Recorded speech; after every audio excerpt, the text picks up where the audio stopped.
사무엘하 3장 12절부터 21절입니다.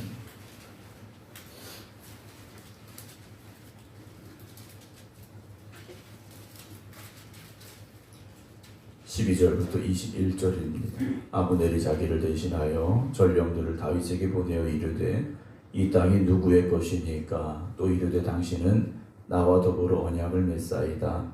내 손이 당신을 도와온 이스라엘이 당신에게 돌아가게 하리다 하니 다윗이 이르되 좋다. 내가 너와 언약을 맺거니와 내가 네게 한 가지 일을 요구하노니 나를 보러 올 때 우선 사울의 딸 미가를 데리고 오라. 그리하지 아니하면 내 얼굴을 보지 못하리라 하고 다윗이 사울의 아들 이스보스에게 전령들을 보내어 이르되 내 처 미가를 내게로 돌리라. 그는 내가 전에 블레셋 사람의 포피 100개로 나와 정혼한 자니라 하니 이스보셋이 사람을 보내 그의 남편 라이스의 아들 발겔에게서 그를 빼앗아오매 그의 남편이 그와 함께 오되 울며 바울임까지 따라왔더니 아브넬이 그에게 돌아가라 하매 돌아가니라. 아브넬이 이스라엘 장로들에게 말하여 이르되 너희가 여러 번 다윗을 너희의 임금으로 세우기를 구하였으니 이제 그대로 하라. 여호와께서 이미 다윗에 대하여 말씀하시기를 내가 내 종 다윗의 손으로 내 백성 이스라엘을 구원하여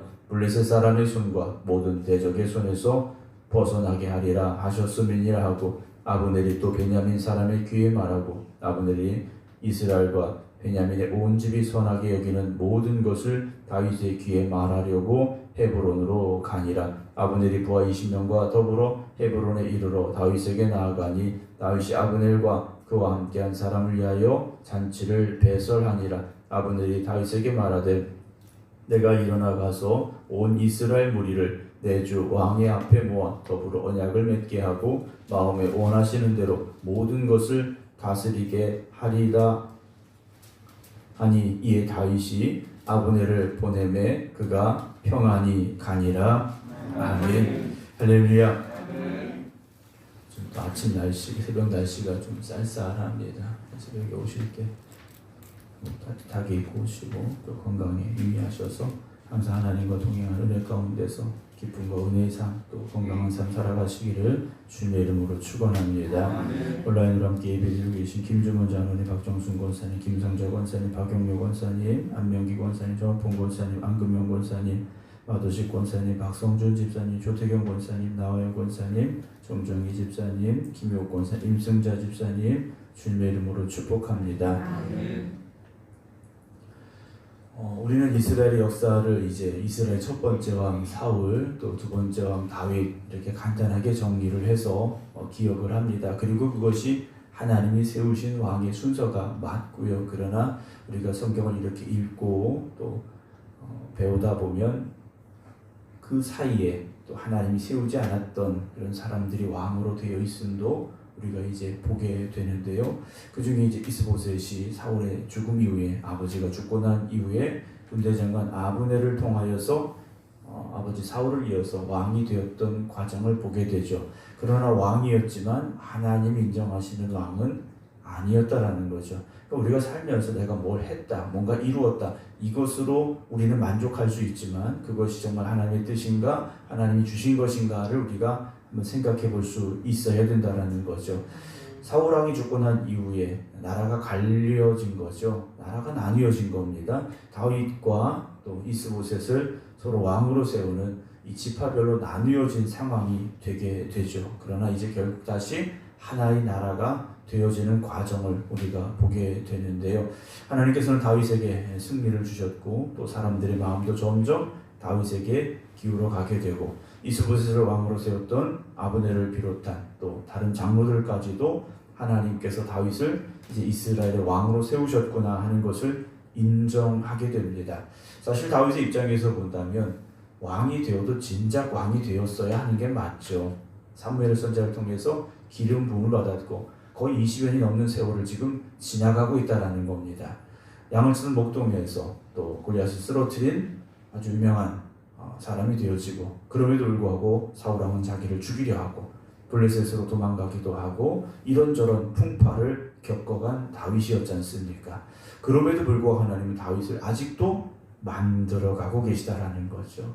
우리 생각에는 당장 뭔가 되어져야 되고 지금쯤은 뭔가 이루어져야 되겠다라는 우리의 계획과 생각을 가질 수 있습니다. 그러나 하나님께서 보실 때는, 하나님 편에서 우리를 보실 때는 아직 우리를 만들어 가시는 과정일 수 있다라는 거죠.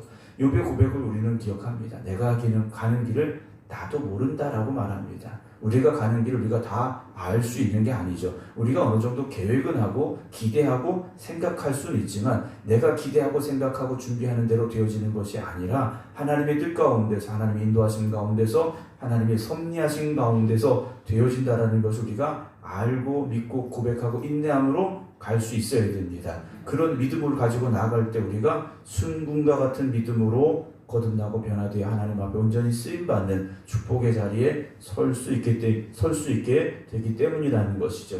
다윗에게 있어서 이런 과정들은 어찌 보면 필요했다라고 우리는 볼 수 있습니다. 하지만 그럼에도 불구하고 다윗이 나중에 쓰러지는 모습도 우리는 보게 되지 않습니까? 사랑하는 성도 여러분, 어떤 상황에서든지 하나님의 약속을 바라보고 약속을 믿고 나아가시기 바랍니다. 우리가 생각하는 시간, 우리가 기대하는 그때 되어지지 않는 것 같다 할지라도 하나님의 때에 반드시 이루어지기 때문이라는 것이죠. 인생의 힘들고 어려운 시간을 지난다 할지라도 그 힘들고 어려운 시간을 바라보는 것이 아니라 그 시간의 주인이 되시고 그 시간을 이루어 가시고 역사하시는 주인 되신 하나님을 바라볼 수 있기를 주님의 이름으로 축원합니다. 오늘 아브넬이 전령들을 다윗에게 보냈습니다. 12절에 이 땅이 누구 것입니까? 당신은 나와 더불어 언약을 맺읍시다. 그래요. 내 손이 당신을 도와 온 이스라엘이 당신에게 돌아가게 하겠습니다. 그래. 아브넬이 자기가 이제 어느 정도 권력을 가졌으니까 내가 당신을 도우면, 다윗을 도우면 당신은 이제 이스라엘 전체 왕이 될 수 있습니다. 내 도움이 필요합니다. 라고 전령을 보냈습니다. 그랬더니 13절에 다윗이 이렇게 말하죠. 좋다. 내가 너와 언약을 맺거니와 내가 네게 한 가지 일을 요구한다. 그것이 뭡니까? 사울의 딸 미갈을 데려와라 라고 말합니다. 이미 정원했던 미갈을 데려와라 라고 아브넬에게 요청을 하죠. 14절 다윗이 사울의 아들 이스보셋에게 전령을 보내 이르되 내 처 미갈을 내게로 돌리라. 그는 내가 전에 블레 사람 포피 100개로 나와 정원한 사람이라. 내가 블레 사람 100명을 죽이고 미갈과 결혼하기로 약속을 했었는데 지금 그렇지 않다. 그러니 미갈을 나에게 보내라 라고 말합니다. 그럼 다윗은 사울의 딸 미갈을 정말 사랑해서 불렀을까라는 생각을 해봅니다. 좀 그런 마음일 수도 있겠지만 어찌 보면 다윗도 인간적인 생각을 가지고 있지 않았을까라고 생각을 할 수 있죠. 왜냐? 사울의 딸이라는 거죠. 그리고 자기는 사울의 사위라는 거죠. 이스보셋이 인정을 받은 이유가 뭡니까? 그는 참 부족한 사람이었음에도 불구하고 사울의 아들이라는 것 때문에 왕으로서 인정을 받았다면 다윗의 입장에서도 내가 사울의 사위라는 것이 이스라엘 전체 왕이 되는 데 있어서 어떤 유리한 그런 조건이 되지 않을까라는 인간적인 마음과 생각을 가지고 있었던 것은 아닐까라는 그런 정치적인 다윗의 모습도 우리가 볼 수 있다라는 거죠. 그러나 여러분, 하나님이 하신다면 되는 거지 않습니까? 내가 인간적인 생각을 가지고 어떤 조건을 만들어내고 어떤 자리에 올라가고 이것으로 하나님께서 우리를 들어 쓰시는 것이 아니라 우리는 하나님 손에 붙잡혀야 됩니다라는 그 고백만 있기를 주님의 이름으로 축원합니다. 어쨌든 이 상황에서 미갈을 다윗에게로 보내야 되지 않습니까? 그래서 이스보셋이 사람을 보내 그의 남편 라이스의 아들 발디엘에게서 그를 빼앗아 오매 그의 남편이 그와 함께 오되 울며 바울임까지 따라왔더니 아브넬이 어떻게 합니까? 너 집에 가라 그랬더니 돌아갈 수밖에 없었다 라고 오늘 성경은 기록을 하고 있습니다. 그리고 나서 이제 아브넬이 이스라엘 장로들에게 가서 말하죠. 뭐라고 말합니까? 너희가 여러 번 다윗을 너희 임금으로 세우기를 구하였으니 이 말이 뭡니까? 지금 이스보셋을 왕으로 세운 다른 지파들 가운데도 다윗이 우리의 왕이 되어야 되지 않겠는가 이야기한 사람들이 있었더라는 거죠. 그런데 이걸 막았다라는 거죠. 아니다. 사울의 아들 이스보셋이 왕이 되어야 된다. 이렇게 아마 아브넬이 그들을 막았던 것 같습니다. 그런데 18절 이제 그대로 하자 그래요.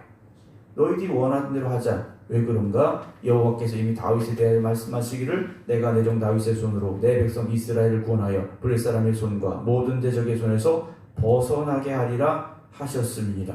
또 여기 오늘 어제도 그랬습니다만 아브넬이요 하나님의 말씀, 하나님의 뜻이 어디에 있는가를 알고 있다라는 거죠. 하나님의 뜻을 알고 있음에도 불구하고 억지로 이스보셋을 왕으로 만들고 자기가 권력을 누리고자 했었더라는 것입니다. 인간적인 생각을 가지고 자기의 권력을 향해서 하나님의 뜻을 거슬렀다라는 거죠.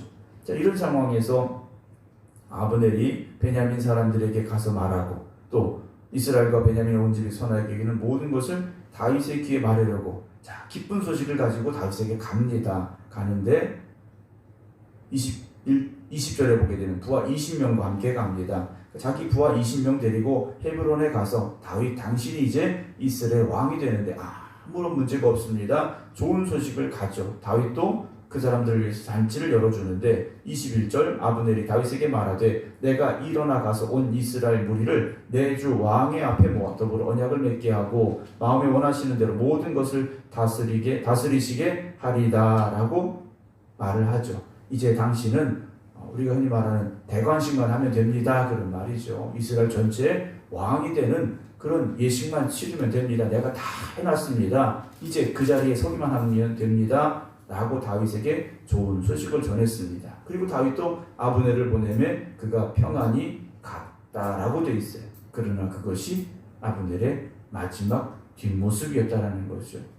내일 우리가 말씀을 나누게 됩니다만 요압의 손에 그가 죽고 만다라는 거죠.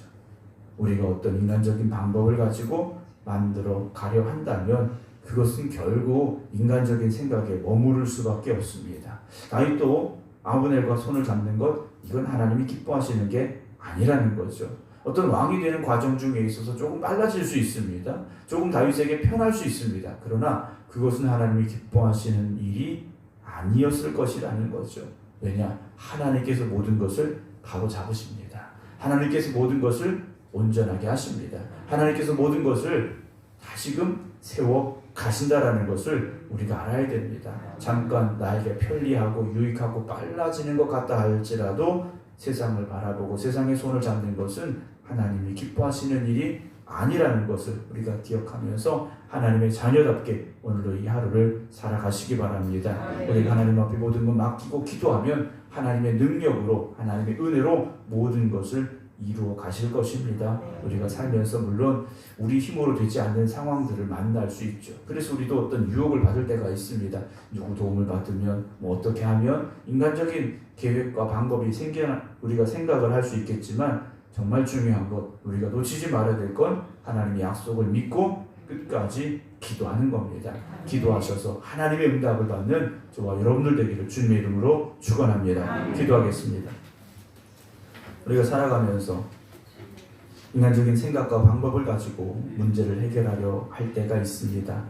물론 그것이 우리에게 잠깐 도움이 되어지고 이익이 되는 것처럼 보여질 수 있습니다. 그러나 모든 것 하나님 앞에 맡기고 하나님의 선하신 뜻이 있음을 믿고 인내함으로 기도하며 나아갈 수 있는 저희들이 되게 하여 주시옵소서. 오늘도 깨어 기도드리는 모든 성도들 심령마다 주님 함께하여 주시옵시고 성령님 동행하여 주시옵시사 오늘도 하나님의 도우심 가운데 살아가는 저희를 되게 하시고 하나님의 은혜의 품 안에 거하는 저희를 되게 하여 주시옵소서. 기도하는 성도들의 부르짖음을 하나님 응답하여 주시옵시고 하나님의 영광을 위해 쓰임받을 수 있는 하나님의 일꾼들 되게 하여 주시사 하나님의 뜻을 이루어가며 하나님의 영광을 위해 살아갈 때 또한 하나님이 저들 삶 가운데 역사하여 주시어서 복 있는 삶이 되게 하시고 강건한 삶이 되게 하시고 기쁨의 삶이 되게 하시고 은혜의 삶이 되게 하여 주시옵소서. 이제는 우리 주 예수 그리스도의 은혜와 아버지 하나님의 무한하신 사랑하심과 성령님의 감동 감화 역사하심이 오늘도 주님 앞에 모든 것 맡깁니다. 하나님이 나의 주님 되십니다. 고백하며 기도드리는 성도들 위해 이제부터 영원토록 함께 하시기를 간절히 축원하옵나이다. 아멘.